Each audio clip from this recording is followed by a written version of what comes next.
রমজানের আমল ইবাদত, রমজানের নেক আমল, রমজানের দোয়া, রমজান মাসের চোখের পানি ফেলা, এটা ভাইরা শুধুমাত্র নিজের প্রেরণার জায়গা থেকে শুধুমাত্র সওয়াব আহরণের জন্যই নয়।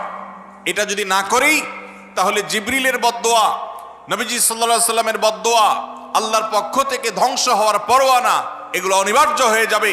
এই কথা চিন্তা করে এখন থেকে রমাদান কেন্দ্রিক প্রস্তুতির অংশ হিসাবে আমাদেরকে প্রতিজ্ঞা করতে হবে, এইবারের রমাদানের প্রতিটা দিন আমি আল্লাহর কাছে চোখের পানি ফেলে একটা নির্দিষ্ট সময় কান্নাকাটি করব, আমার গুনাহ খাতাগুলোকে মাফ করাবো। জাহান্নামীদের তালিকা আমার নাম যদি কোনো কারণে যেয়ে থাকে, আমি এমনভাবে রোনাজারি করব, এমনভাবে ইস্তেগফার করব, এমনভাবে চোখের পানি ফেলবো, একান্ত নীরবে আল্লাহর সাথে কথা বলবো, যেন আমার সমস্ত গুনাহগুলো মাফ হয়, জাহান্নামীদের তালিকা থেকে যেন আমার নাম কেটে যায়।